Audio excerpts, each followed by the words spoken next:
चल बोलना। देख मैंने 10 में खरीदी किया था, चल तू साथ में ले ले चल। 5 दूंगा। तू भी क्या याद करेगा, 5 में दे दिया, देख ले ले।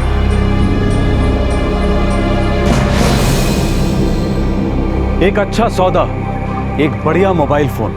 खरीदार ने इस मोबाइल फोन के कोई कागजात नहीं मांगे। बेचने वाले से ये बिल्कुल नहीं पूछा कि क्या ये मोबाइल फोन उसका है या किसी और का। एक बिना कागजात का सेकेंड हैंड मोबाइल फोन अगर किसी को 1/3 दाम पर मिल रहा है तो वो सौदा अपने आप में एक दस्तक है, एक वार्निंग है कि क्या ये मोबाइल फोन सही जगह से आया है या फिर जुर्म के दलदल से।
हट जाओ, पीछे आइए, पीछे आइए, हट जाओ, चलिए पीछे पीछे।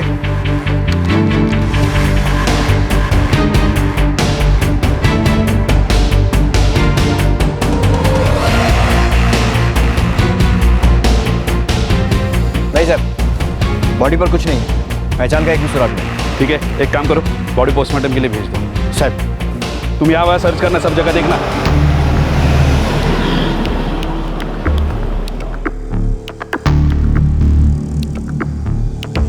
सर मैंने पूरा एरिया छान मारा, कोई भी इस आदमी को नहीं जानता था और मर्डर के बारे में भी किसी को कुछ पता नहीं।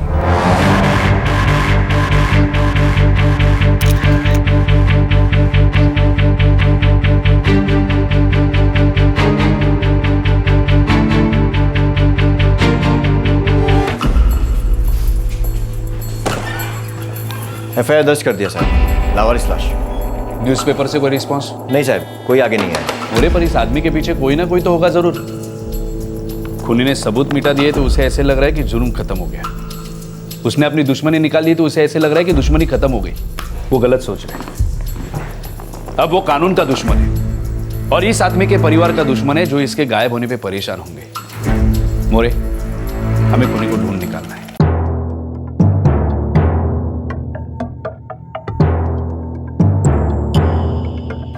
नहीं साहब, कुछ भी नहीं है।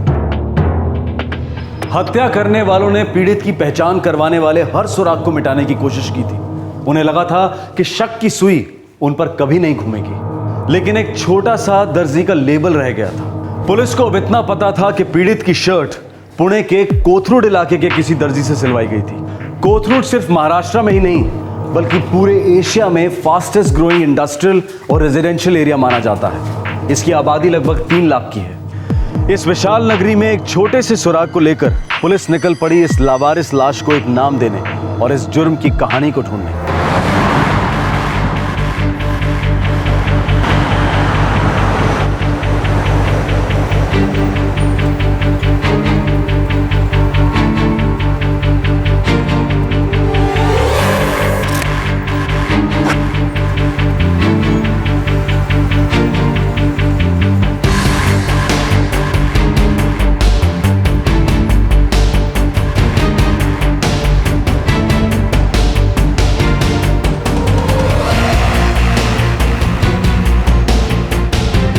साहब कोथरूड के पूरे इलाके में हर दर्जी की दुकान को ट्रैक करने में न जाने कितने दिन जाएंगे, बहुत सारे आदमी भी लगेंगे। नहीं मोरे, 3-4 दर्जियों से काम चल जाएगा। इस कोथरूड के पूरे एरिया को पहचानो। 3 इलाके हैं, हायर क्लास, मिडिल क्लास और लोअर क्लास। इन सभी एरियो में से एक दो दर्जी की दुकानें ट्रैक करो और सभी को क्वेश्चनिंग के लिए बुलाओ। साहब लेबल पर कोथरूड के अलावा मोहन भी लिखा हुआ है। इसका मतलब या तो इस टेलर का नाम मोहन है या इसकी दुकान का नाम मोहन है। जिन दर्जियों का हम क्वेश्चनिंग के लिए बुलाएंगे उनमें से किसी ना किसी ने तो मोहन टेलर का नाम जरूर सुना होगा। एक चांस लेकर देखते हैं। ए लेबल तो बहुत सस्ता है साहब, कोई बड़ी दुकान नहीं होगी, शायद होगी भी नहीं, शायद कोई घर से काम करता रहेगा साहब। मोहन नाम के किसी टेलर को जानते हो? नहीं साहब।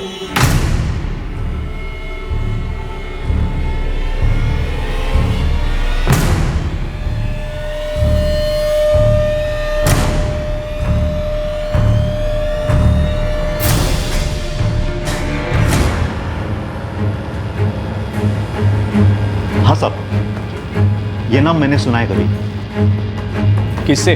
मेरे पास एक चेतन नाम का कारीगर काम करता था। उसने कहा था उसने किसी मोहन मास्टर के यहाँ काम सीखा था। ये चेतन कहाँ मिलेगा? अभी वो मेरे टच में नहीं है, लेकिन हाँ उसका मोबाइल नंबर है मेरे पास।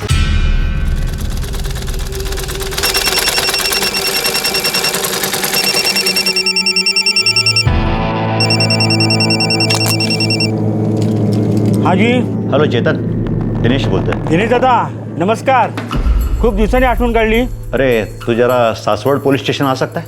पोलीस स्टेशन कशाला दादा? ये तो मोहन मास्टर का लेबल है. मोहन क्या? मोहन पिंगले. दुकान क्या है उसकी? वो घर से काम करता है.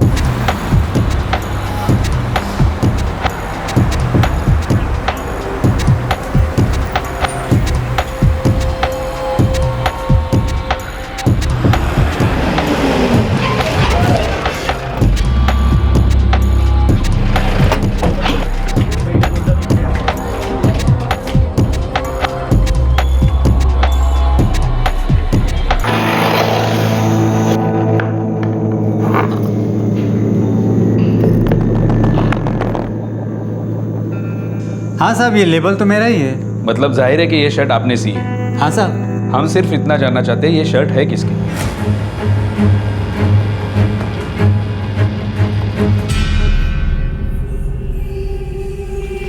नहीं साहब, ये अपना रोज का ग्राहक नहीं है. होता तो मालूम हो जाता. इसकी डिटेल यहाँ पे होती ना. हाँ, पर ये आपके ग्राहक तो है ना? अब एक बार कभी आया होगा. इतने साल से मैं काम कर रहा हूँ, 1000 आदमी आके चले गए, किस किस को याद रखूँ साहब? ये देखिए, ये स का निशान बनाया है। ये स क्या होता है? ये स आप ही ने बनाया है? साहब ये मेरा निशान नहीं है. तो फिर ये यहाँ क्या कर रहा है? ज्यादातर ऐसा निशान धोबी बनाते हैं. टेलर का लेबल अपना काम कर गया था, लेकिन कोई खास प्रोग्रेस नहीं हो पाई थी. एक अंधी गली से तहकीकात अब दूसरी अंधी गली में धकेल दी गई. अब पुलिस का सुराग था एक धोबी का निशान. साहब, किसी भी पुलिस स्टेशन में कोई मिसिंग रिपोर्ट नहीं और न्यूज़पेपर के ऐड का भी कोई रिस्पांस नहीं. मुझे लगता है लाश का क्रियाक्रम कर देना चाहिए. शायद ये आदमी इस इलाके का था ही नहीं. शायद ये यहाँ काम करता था या फिर किसी का इंतजार कर रहा था. कुछ तो स्टोरी होगी मोरे, हमें वो ढूंढ निकालनी.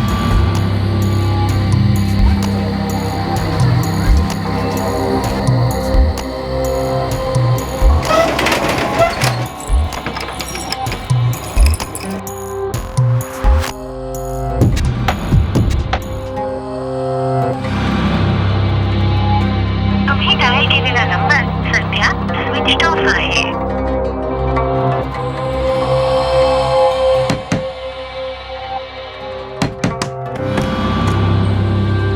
बात हुई क्या?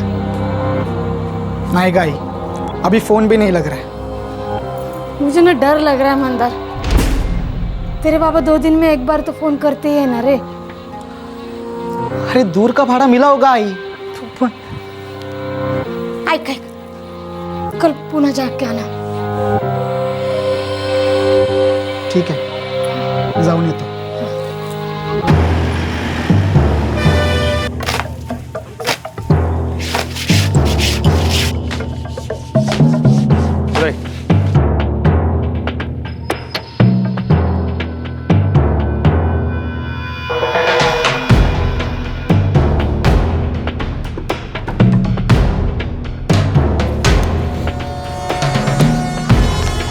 हो दादा, मला सांगा सखाराम कुठे आहे? सखाराम ते समोर आहेत. ते समोर.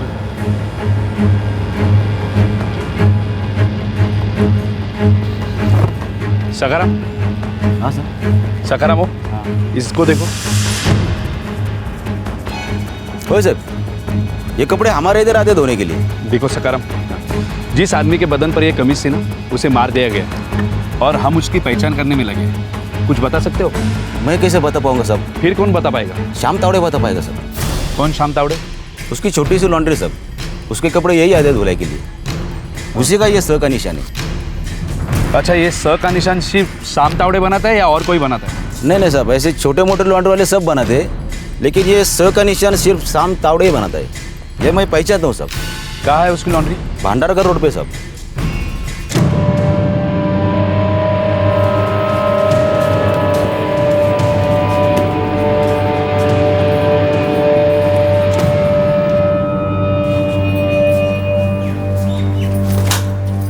नमस्कार काकू, मी मंदार, रामराव खरड़े का लड़का जो यहाँ रहते।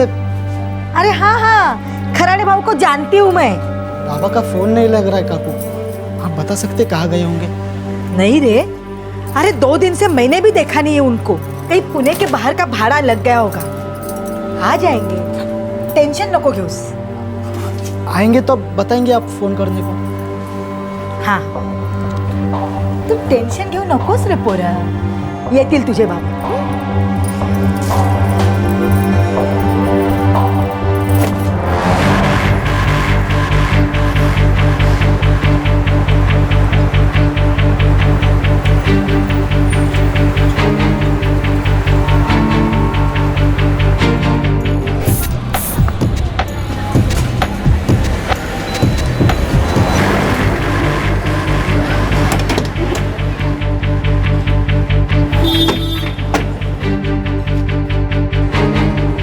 होय सर, ये निशान मेरा ही है।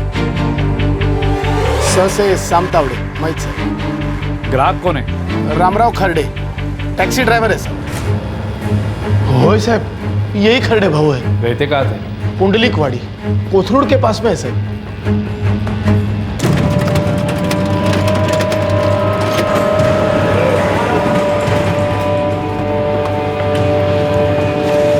या सर।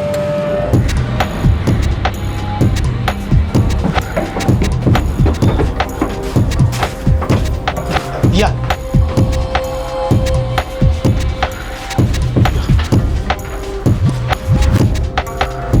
साहब, ये रहा उसका घर। 2 दिन से कपड़े भी नहीं आए साहब। पड़ोस में पूछते साहब।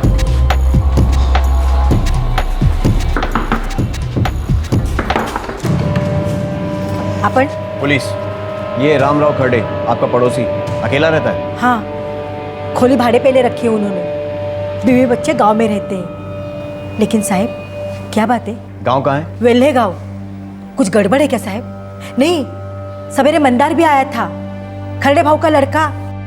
अपने बाबा को ढूंढ रहा था, लई टेंशन में था साहब। बोल रहा था 2 दिन से उनके बाबा ने फोन नहीं किया घर में। मंदार का नंबर है आपके पास? हाँ है, लेकिन साहब बात क्या है?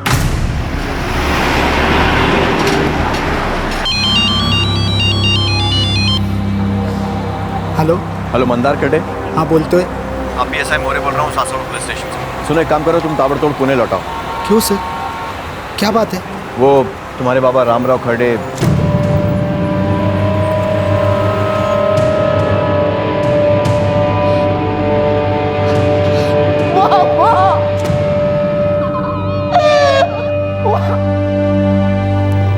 बॉडी हमें कातरज हाईवे के पास मिली। 2 दिन से हम इतने परेशान थे, बाबा का फोन भी नहीं लग रहा था।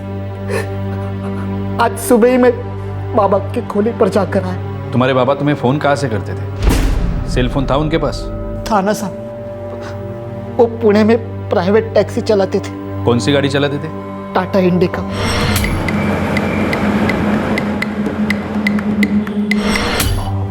एक साल पहले ही उन्होंने यहाँ पुंडलिकवाड़ी में किराए से खोली ली थी। वेले गांव से अप डाउन करना भारी पड़ता था उनको।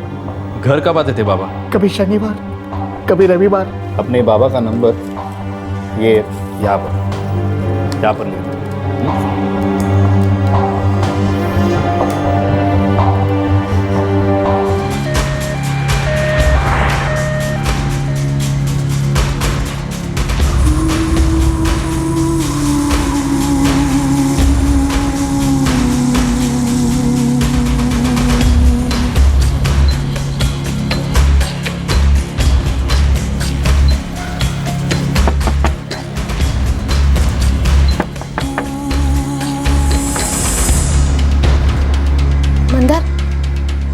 बाबा से?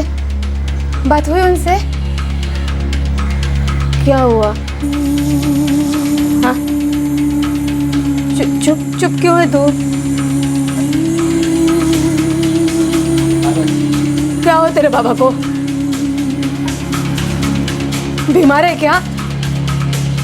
कुछ तो बोल। हाँ? क्या हुआ?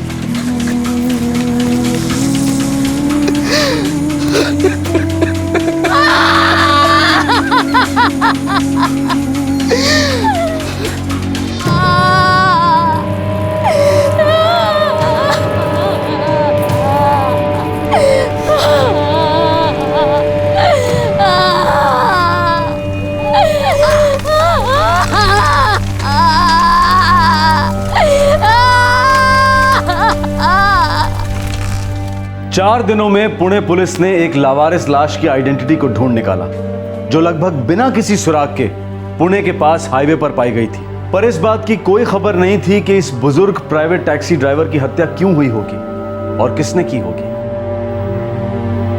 कौन है तो कुतरा? किसने मारा तेरे बाबा को? पता नहीं आई, पुलिस ढूंढ रही है। बाबा की टैक्सी भी अभी तक मिली नहीं है उन्हें। बाबा की लाश उन्हें कातरज हाईवे के पास से मिली। कुछ गड़बड़ होती तो बता दे मुझे। कुछ बता नहीं, कुछ नहीं।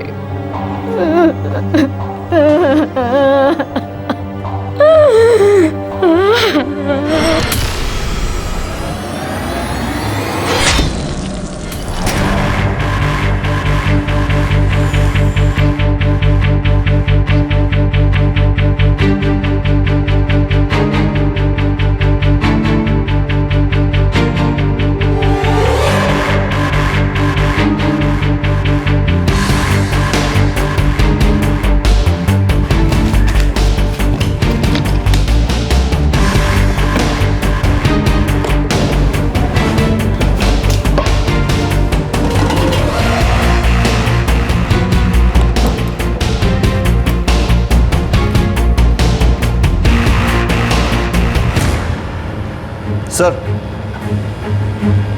गाड़ी के रजिस्ट्रेशन की फोटोकॉपी। मोरे, जिसने मर्डर किया है रामराव खड़े की गाड़ी उसी के पास है, या फिर उसने भेज दी।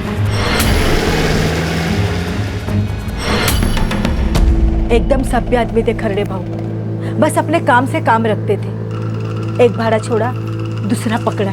सवेरे जल्दी जाते थे और रात को देर से वापस आते थे।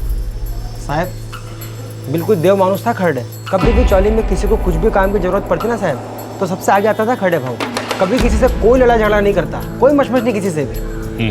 देखो, बहुत बुरी तरह से मारा गया है तुम्हारे खरड़े भाऊ को। आखिरी बार कौन मिला था उनसे?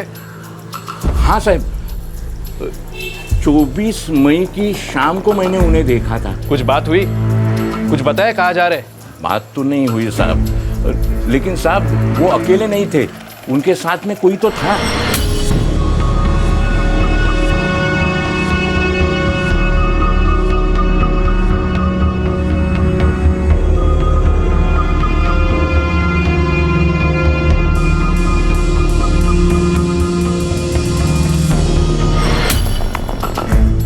कौन था उनके साथ?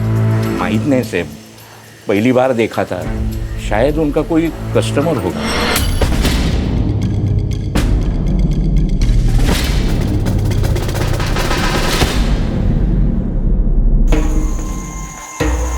कुठे चाललायस तू? काम पे। और मुझे कभी बताओगे क्या काम करते हो? मैं तेरे को कभी पूछता हूँ क्या एक एक पैसे का हिसाब? हाँ, मैंने क्या आखिरी तारीख में तेरे हाथ में पैसे रख देता हूँ ना? नागेश, काफी नहीं है। मैं जानना ही चाहती हूँ तुम ऐसा क्या काम करते हो पुणे में जो पिछले 8 साल से तुम टाल रहे हो। मेरी वो हमेशा की सीढ़ी चालू मत कर, समझी ना? तुझे विश्वास नहीं होता तो मैं क्या करूँ? कई बार बोला तुझे, पूना में एस्टेट एजेंसी का काम करता हूँ मैं। ग्राहक है वहाँ पर, मिलने आना जाना पड़ता है, समझी? पक पक पक पक पक पक, फालतू नहीं हूँ मैं, समझी ना?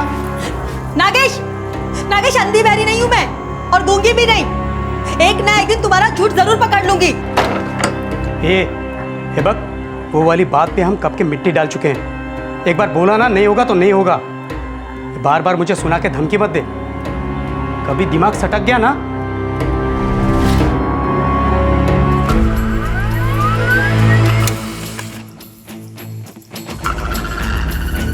साहब रामराव खर्डे के फ़ोन रिकॉर्ड्स में आखिरी के कुछ इनकमिंग पब्लिक टेलीफोन के हैं। और आउटगोइंग? खर्डे ने ज़्यादातर कॉल घर पे ही किए थे और एक दो उसके रेगुलर कस्टमर्स के। पब्लिक फ़ोन से कॉल खूनी ने किए होंगे जानबूझकर, ताकि उसका सेल ट्रैक डाउन ना हो। पर साहब एक बात खटकती है, ये रामराव खर्डे का सेलफोन क्यों नहीं मिला?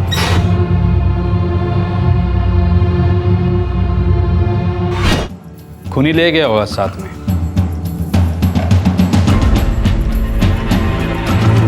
अपने पास रखा होगा या फिर बेचा होगा या फिर तोड़ फोड़ कर फेंक दिया होगा।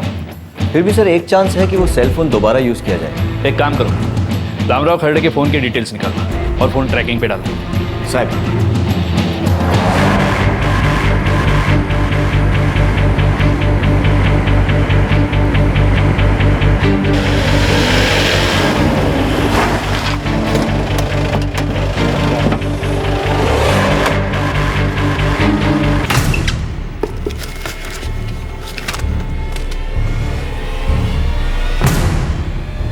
पापा ने 1 साल पहले ही वो मोबाइल खरीदा था। मुझे नहीं लगता उसके कागजात यहाँ घर पे होंगे। उनकी पुणे की खोली में भी नहीं थे, कहीं तो होने चाहिए। नहीं सर, यहाँ है। यही है। थैंक यू, इससे बड़ी हेल्प होगी।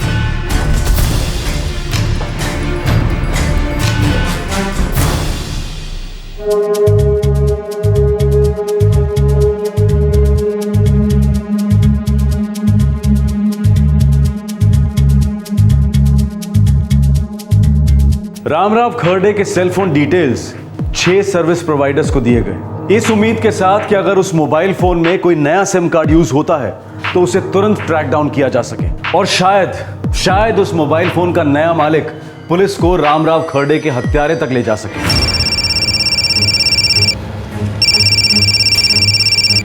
पीआई बाग सासवड़ पुलिस स्टेशन। सर मैं डाटा प्रोटोन से रश्मि बोल रही हूँ। आपने एक इंस्ट्रूमेंट ट्रैकिंग पर डालने की रिक्वेस्ट की थी। करेक्ट सर वो सेल फोन हमारे एक सिम कार्ड के साथ 26 मई को एक्टिवेट हुआ है। अच्छा 26 मई। Yes sir. और बता सकते हैं ये इंस्ट्रूमेंट कहाँ ट्रैक हुआ है, किसके पास है? श्योर सर, ये सोलापुर में सुरेश मापसेकर के पास है। Thank you very much. 26 मई को फ़ोन एक्टिवेट हुआ था सर, और हमें रामराव की बॉडी 25 मई को मिली थी। सुरेश मापसेकर, सोलापुर। फ़ोन मत करना, सीधे घसीट लेना। सर शोलापुर का सुरेश मापसेकर नाम सुना है कभी? नहीं सर, मैं किसी सुरेश मापसेकर को नहीं जानता, सच में नहीं जानता।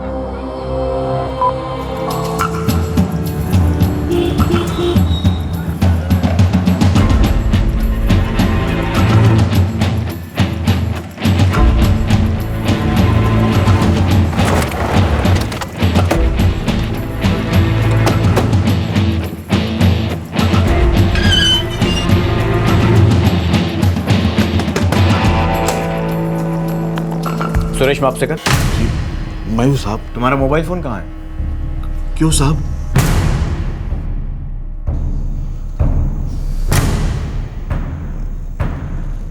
नहीं पहचानता साहब। मैं बताता हूँ, ये रामराव खर्डे है, उम्र 56 साल, पुणे में टैक्सी ड्राइवर थे, जिसे तूने 24 मई को मार डाला और लाश कातरज हाईवे के पास फेंक दी। आई शपथ साहब, जब मैं इन्हें जानता नहीं तो मारूंगा क्यों साहब? जानते नहीं, मारा भी नहीं, तो फिर मुझे एक बात बताओ मापसेकर, ये रामराव खर्डे का मोबाइल तुम्हारे पास क्या कर रहा है? आई शपथ साहब, मुझे नहीं मालूम कि ये मोबाइल पहले किसका था। मैंने तो इसे सेकंड हैंड में खरीदा। किससे खरीदा? एक प्रताप कामले है। कौन प्रताप कामले? मेरे घर के पास ही रहता है, थोड़ी जान पहचान है बस, सब और कुछ नहीं।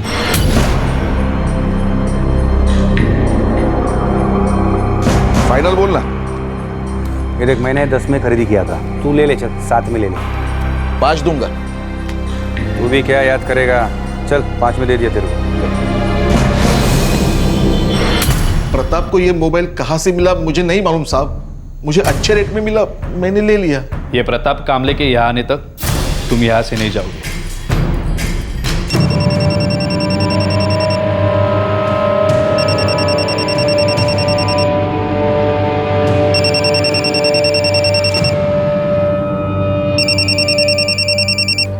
हेलो प्रताप कामले। प्रताप कामले? हाँ, प्रताप कामले। एक नया नाम उभरा है इस केस में, कभी सुना है? नहीं तो सर। ठीक है।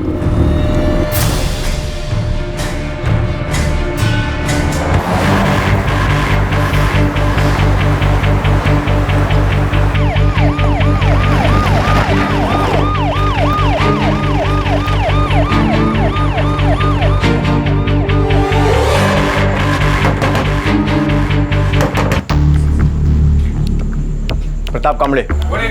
आओ पुलिस। प्रताप कामले, रुक! अबे रुक! रुक!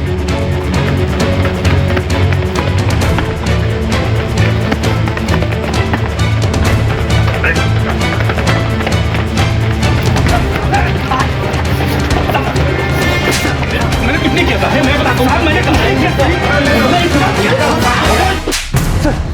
साहब मैंने कुछ नहीं किया साहब। मेरा यकीन कुछ नहीं किया साहब, कसम से मैंने कुछ नहीं किया साहब। कुछ नहीं किया साहब।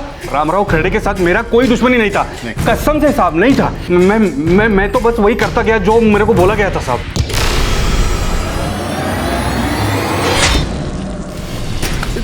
प्रताप कामले, मुझे बता, रामराव खरड़े की सुपारी तुझे किसने दी? बता।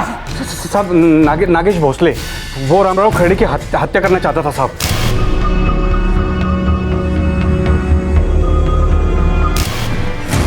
कौन नागेश भोसले? साहब वो भी सोलापुर में रहता है, वो काम पुणे में करता है। क्या काम करता है? वो क्या काम करता है? सब वो सब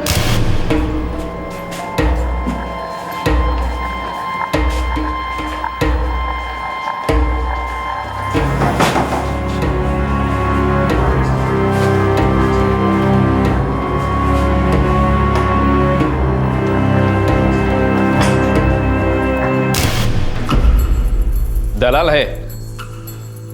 रामराव खरड़े का नागेश से क्या लेना देना था? पता नहीं साहब, वो नागेश मेरा दोस्त है, वो मुझे बोला एक गेम बजाना है, आजा, तो मैं गया साहब। नागेश का नंबर दे। तुम्ही डायल केलेला नंबर सध्या स्विच ऑफ आहे। बता नागेश किधर है? साहब इधर का मुझे मालूम नहीं है साहब, लेकिन उसका सोलापुर का घर मेरे को पता है। सोलापुर?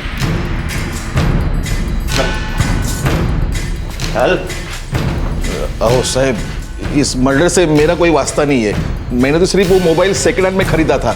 इस सब के बारे में मैं कुछ नहीं जानता। मुझे लगा कि वो मोबाइल प्रताप का होगा। ये आगे के लिए दस्तक है, पूरी इंक्वायरी करने के बाद चीजें खरीदना। चल। ये तो सर। चल।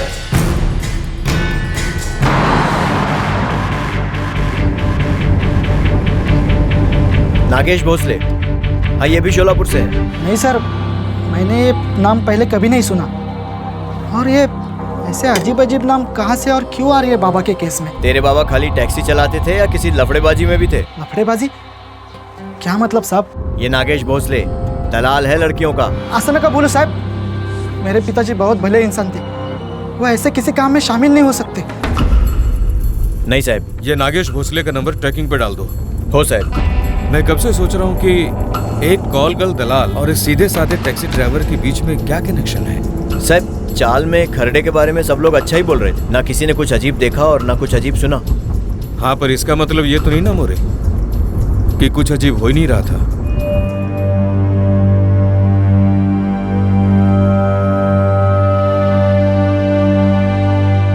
मंदर,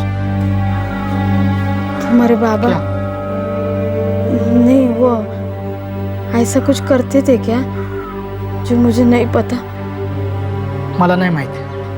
मेरा मतलब था, तुम बाबा के बारे में ऐसा कुछ जानते हो क्या जो मैं नहीं जानती? बोला नहीं माहित मला, मैं कुछ नहीं जानता।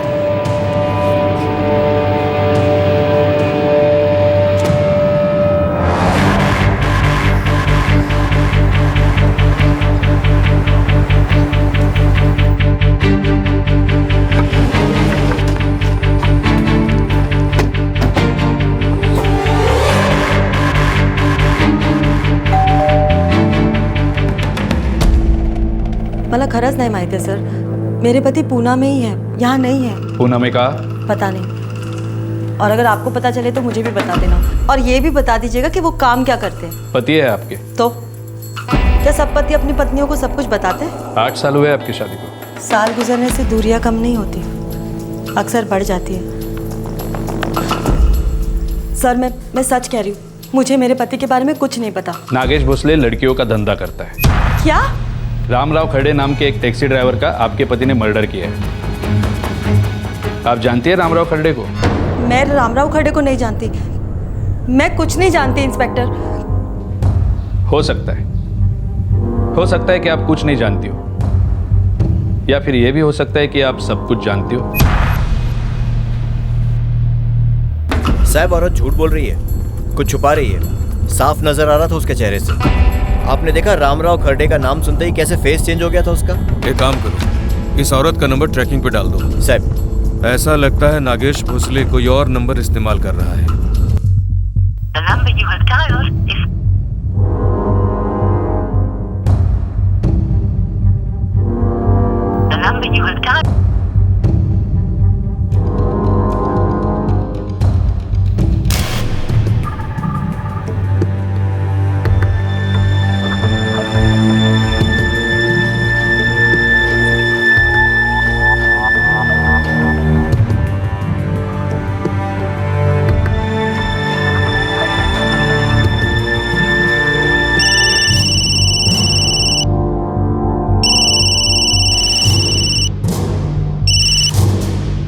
हेलो, रामराव खड़े? हाँ बोलते हैं, अपन कौन? मैं सोलापुर से बोल रही हूँ, नागेश भोसले के घर से। हाँ बोलिए। आपसे मिलना था, कुछ अर्जेंट है। क्यों, क्या बात है?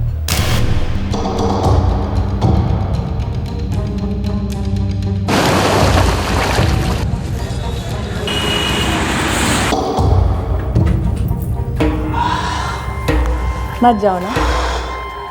धंधे का टाइम है, क्लाइंट लोग के फ़ोन पे फ़ोन आ रहे हैं, नया दिखाओ नया दिखाओ। ये सारे मर्दों को बस एक ही चीज़ के बारे में इंटरेस्ट रहता है, नहीं? अरे वो लोग ऐसा सोचते हैं, इसी के लिए तो अपना धंधा चलता है। हाँ मेरी जलेबी, चल चलने दी, मुझे लेट हो गया है। मैं भी साथ चलूं? हाँ मैं भी साथ चलूं? तू क्या करेगी आके? एक तो धंधे की लगी पड़ी है और ऊपर से तेरा टेंशन। चल बैठी रहे चुपचाप, फोन पे टच पे रहना। नहीं मालूम साहब, नहीं मालूम। दिमाग पर जोर दे प्रताप, वरना हम कहीं और जोर लगाएंगे। खरंच हो, नहीं मालूम। वो नागेश पूना और मुंबई दोनों जगह काम करता है, लेकिन अभी इस वक्त वो कहाँ है मुझे नहीं मालूम साहब। रामराव खड़े की प्राइवेट टैक्सी थी, वो कहाँ है? नागेश ने राजू को बोला था कार ठिकाने लगाने को। राजू? वो पूना का ही है, भवानीपेट में रहता है।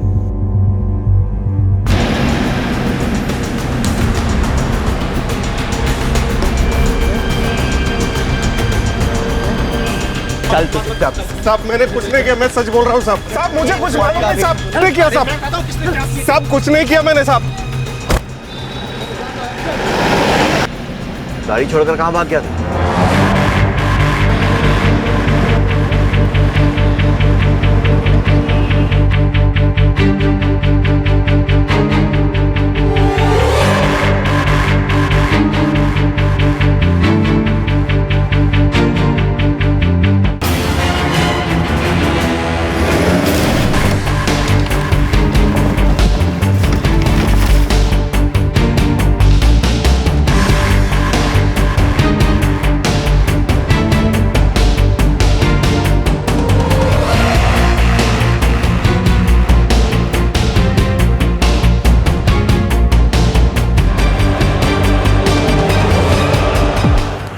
रामराव खरड़े की हत्या में शामिल 2 लोगों को पुणे पुलिस ने पकड़ लिया। रामराव की टैक्सी भी मिल गई और कत्ल में इस्तेमाल किया गया चाकू भी बरामद कर लिया गया। लेकिन रामराव खरड़े की हत्या का कारण, वो राज सिर्फ एक ही आदमी जानता था। वो इस केस का मुख्य अपराधी नागेश भोसले था, जो अब तक पुलिस के हाथ नहीं लगा था, और उसे पकड़े बिना ये केस अधूरा ही रहता। साहब ये नागेश भोसले कोई बहुत बड़ा खिलाड़ी नहीं है, लेकिन छोटा भी नहीं है। 8-10 लड़कियां तो उसके साथ रहती ही रहती है, मुंबई पूना दोनों शहरों में। कहाँ मिलेगा कहाँ नागेश? ये पूना में तो पक्का नहीं है साहब अभी। फिर पूना में होता है तो कहाँ होता है? पूना में वो होटल है ना साहब, गुनगुन, उसमें रूम फिक्स रहता है उसका। वो फर्ग्यूसन रोड वाला? हाँ साहब, सप्लाई पे वही से होती है। छोटे बड़े सब व्यापारी आते हैं वहाँ 1-2 रात के लिए। साहब वो नागेश और उसकी लड़कियाँ मस्त नोट छाप रेला है, एक नंबर।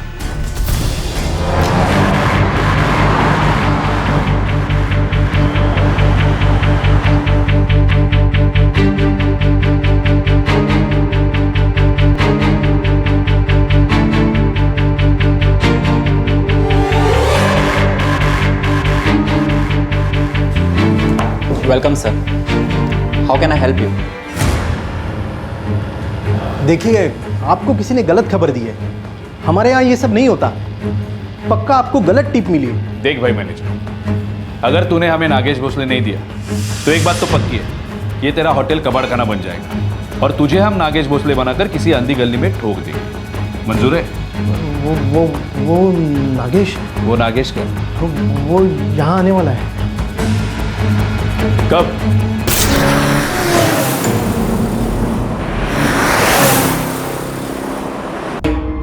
मुंबई से पुणे रिटर्न 5 घंटे, उसका अलग चार्ज करूंगी। जानता हूँ। और हाँ, तेरे को मेरा फुल नाइट रेट पता है ना? और अगर उसने कोई भी नाटक किया ना, ये कर वो कर, तो हर आइटम नंबर का अलग से चार्ज करूंगी, समझा ना? तू मुझे समझाएगी क्या? हाँ? पहली बार सौदा कर रहा हूँ क्या तेरा? अपना मुंह बंद रख, समझी? और जहाँ जरूरत है ना, वहीं खोल। साली मुझे समझा रही है।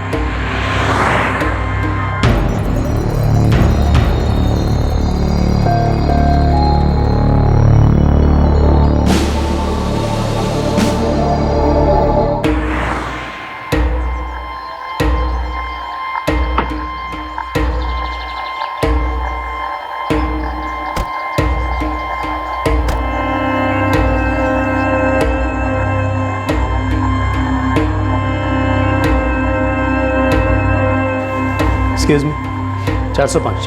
जी सर।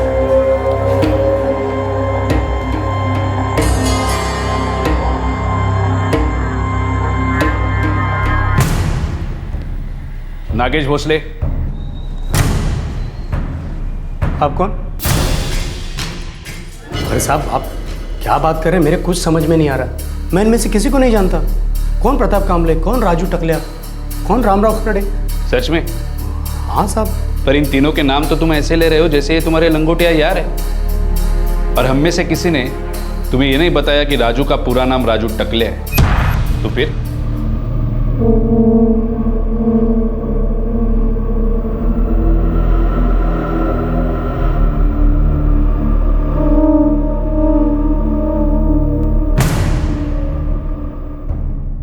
रेडी है तो बोल, या और जिलेबियाँ खाएगा? नहीं साहब, वो रामराव कर ले आगे। वो मेरी लाइफ की वाट लगा रहा था। कनेक्शन क्या था तुम दोनों के बीच? हा? वो रात मैं आपकी लाइफ नहीं भूलूंगा साहब।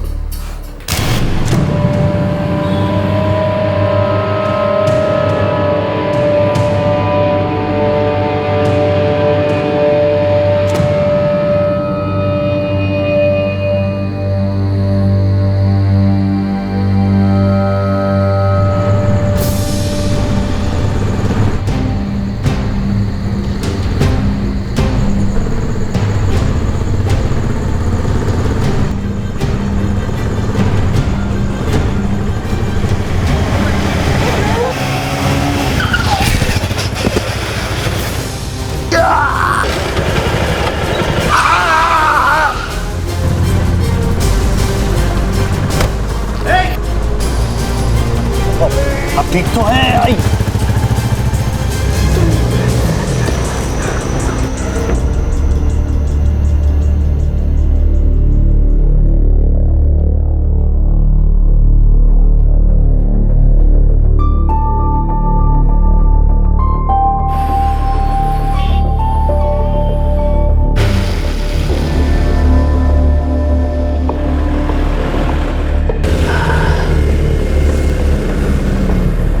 हाँ बस बस बस यहीं रहता हूँ मैं।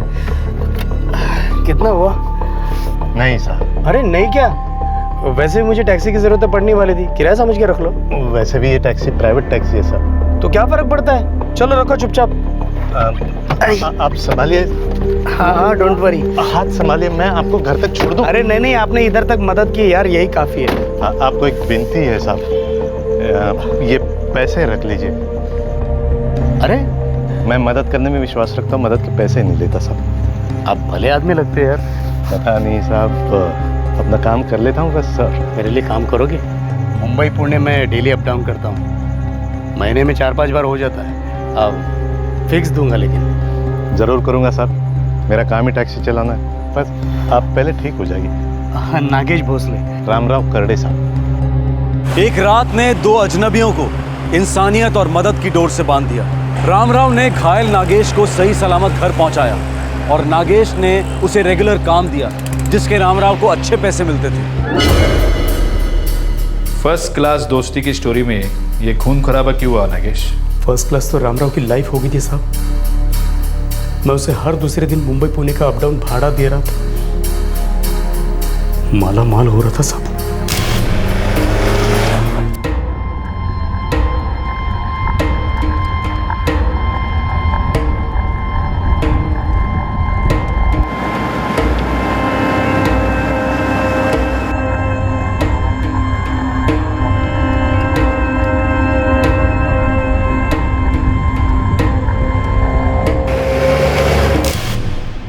तो हुआ क्या? उसे तुम्हारे गैर कानूनी धंधे के बारे में पता चला और वो तुम्हें ब्लैकमेल करने लगा, राइट? नहीं, वो मेरी लाइफ की वाट लगा रहा था। वो कैसे?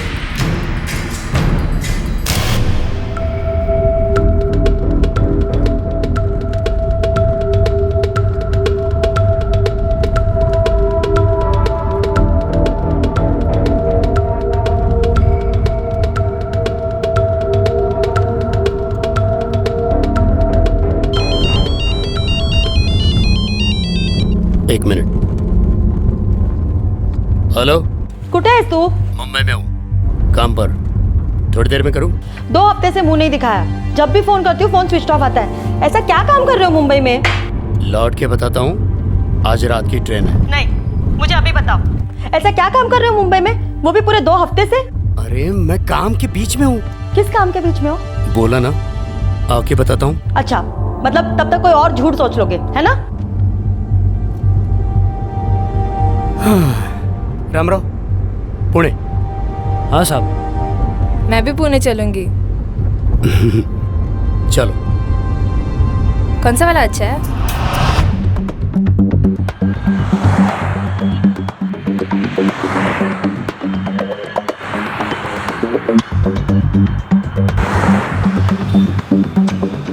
सोलापुर जाना पड़ेगा मुझे।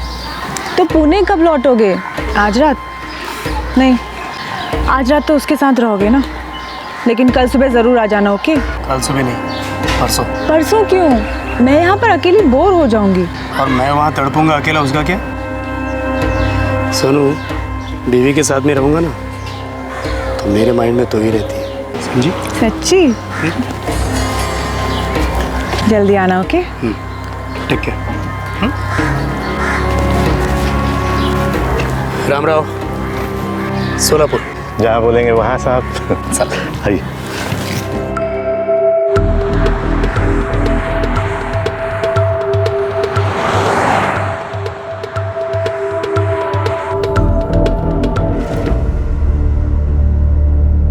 ओके रामराव, चला।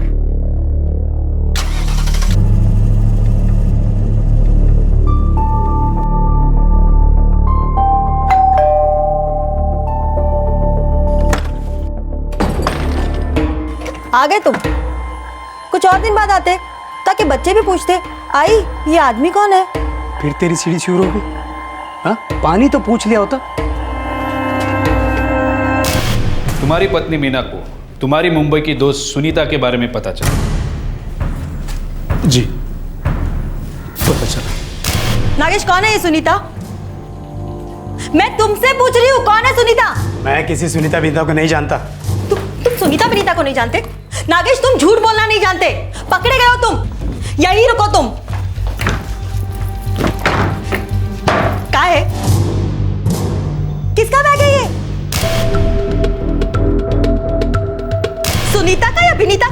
और ये नागेश, हाँ किसका फोटो है ये?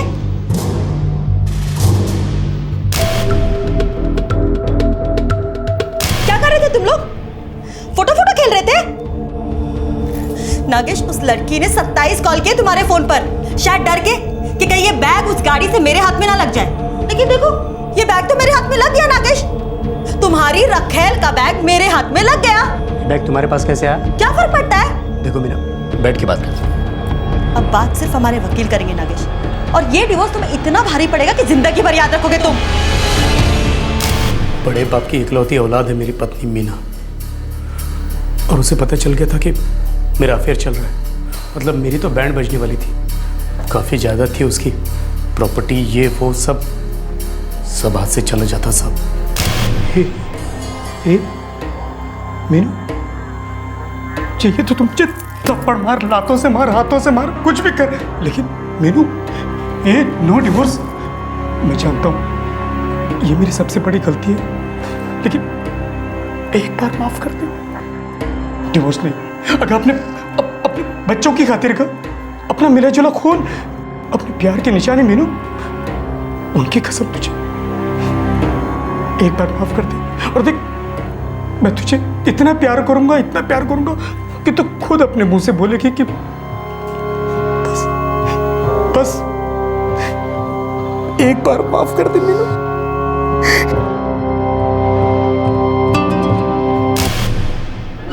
मीना के पैरों पे गिड़गिड़ाकर मैंने अपनी शादी टूटने से बचाए थे सब, लेकिन ये खतरा हमेशा रहता था कि वो मुझे छोड़ के चली जाएगी। वो छोटी छोटी बात पर पुरानी बात को खो रहती थी। मतलब मान लो कि एक तरीके से मेरा ब्लैकमेल चल रहा था। रामराव खरड़े को इस सब के बारे में मालूम था? बिल्कुल मालूम था साहब, उसी की वजह से तो मुझे अपनी बीवी के सामने रेंगना पड़ा था।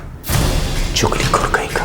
तुम्हारे कहने का मतलब ये है कि रामराव खरड़े ने तुम्हारी पत्नी मीना को तुम्हारे अफेयर के बारे में बताया? और कोई हो ही नहीं सकता साहब, वही होगा। नागेश भोसले ने यह अनुमान लगा लिया था कि रामराव खरड़े ने मीना के सामने उसके अफेयर का भांडा फोड़ दिया था, लेकिन यह सच से कोसों दूर था। मीना जी, आपके पति के अफेयर के बारे में आपको रामराव खरड़े ने बताया? बिल्कुल नहीं, वो तो सुनीता को ही नागेश की पत्नी मानते थे, वो मुझे जानते तक नहीं थे। वो बस एक बार सुनीता का बैग लौटाने घर आए थे। ओके रामराव, चला।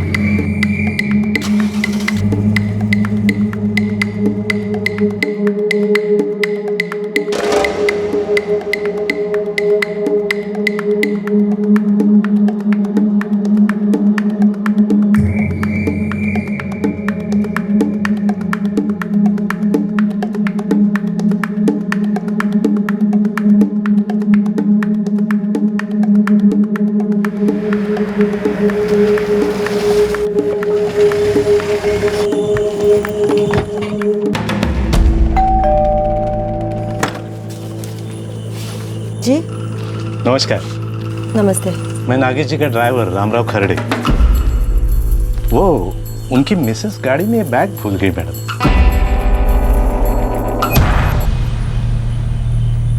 आप नागेश जी की मिसेस को जानते? हाँ, यहाँ आने से पहले मैंने उन्हें पुणे छोड़ा था। अब ठीक है, मैं ये बैग उन्हें दे दूंगी। ठीक है, नमस्कार।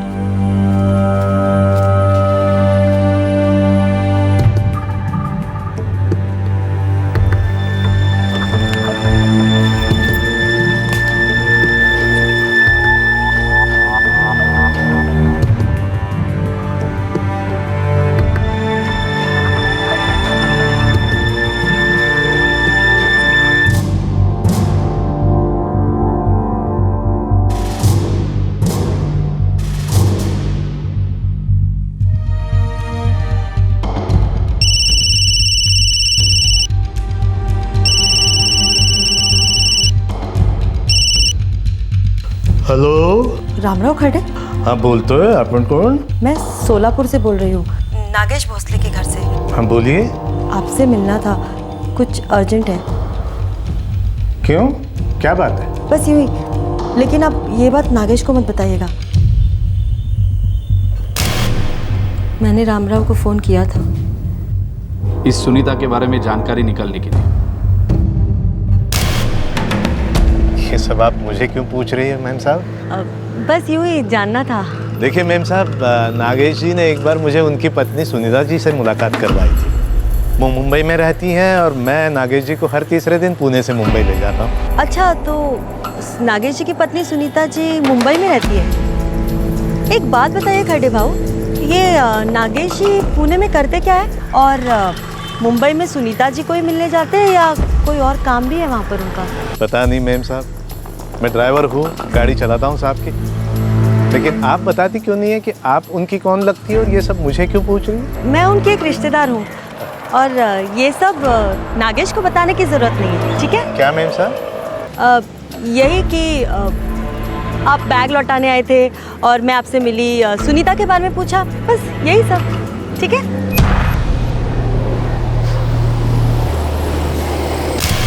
और तुमने तुम्हारे सारे गुस्से का निशाना उस गरीब रामराव खर्डे को बनाया जिसे कुछ मालूम ही नहीं था। सब कुछ मालूम था उसको। आग लगा दी थी उसने मेरे लाइफ में।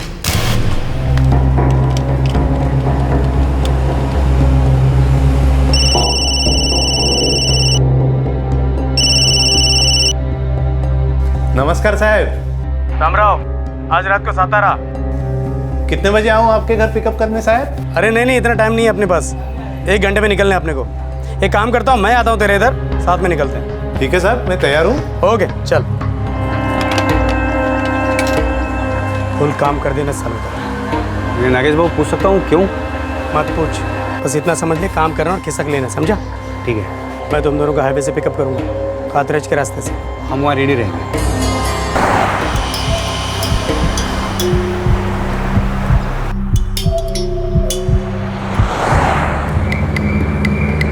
क्या बात है साहब, आज कुछ मूड नहीं लग रहा आपका? अरे नहीं, रामराव जरा आगे लेफ्ट में रोक देना, मेरे 2 बंदे आ रहे हैं। जी साहब।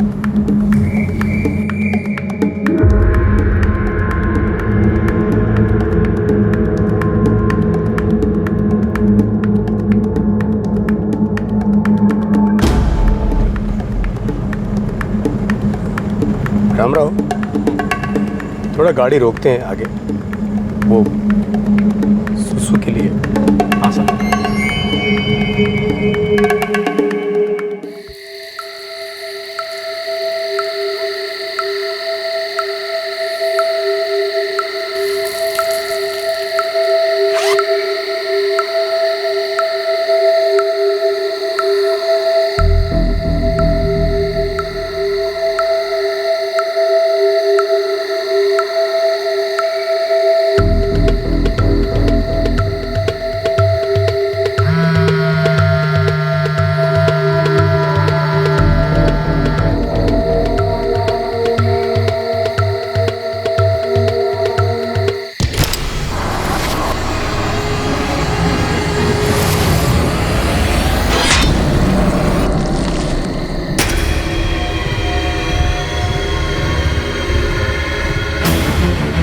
तुम्हारे लाइफ की वाट तुमने और सिर्फ तुमने लगाई है नागेश भोसले, और उन दोनों की भी।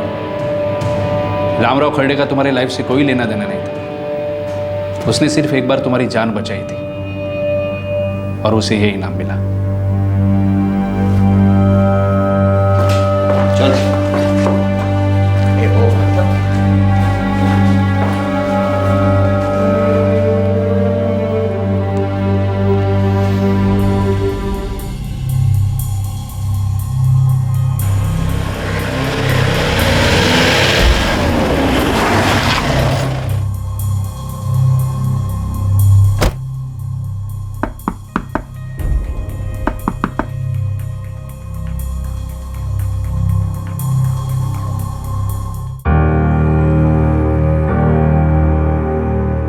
सभी खूनी पकड़े गए।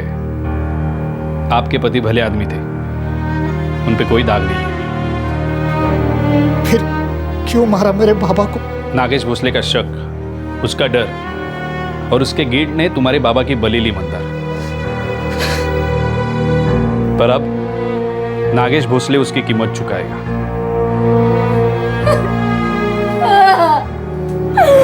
आई आई आई। रामराव खरडे को इस बात की भनक तक नहीं थी कि जिस महिला से नागेश मुंबई में मिलता था वो उसकी पत्नी नहीं है। एक अच्छे और सच्चे ड्राइवर की तरह वो अपनी मेम साहब का बैग नागेश को लौटाने गया, उसी बड़े दिल के साथ जैसे उसने नागेश की पहली बार मदद की थी जब नागेश एक्सीडेंट के बाद घायल हुआ था। नागेश भोसले ने इस भले आदमी को सिर्फ इसलिए मार दिया क्योंकि उसे डर था कि उसकी सारी पोल खुल जाएगी, उसकी असलियत सबके सामने आ जाएगी। अपने अंदर के डर और गिल्ट का गला घोटने की बजाय नागेश ने बेकसूर रामराव का गला काट दिया। नागेश भोसले, प्रताप कामले और राजू पर आईपीसी की धारा 302 फॉर मर्डर और धारा 201 कॉजिंग डिस्ट्रक्शन ऑफ एविडेंस के तहत मुकदमे चले। राजू इस वक्त 3 साल की सजा काट रहा है और नागेश और प्रताप को उम्र कैद हुई है। एक दर्जी का लेबल और धोबी का बनाया निशान एक लावारिस लाश को पहचानने में महत्वपूर्ण साबित हुए। और फिर पीड़ित का मोबाइल फोन जो सेकेंड हैंड बेचा गया था वो इस इन्वेस्टिगेशन में स्टार साबित हुआ। और फिर जल्दी ही पुलिस ने सभी गुनहगारों को पकड़ लिया।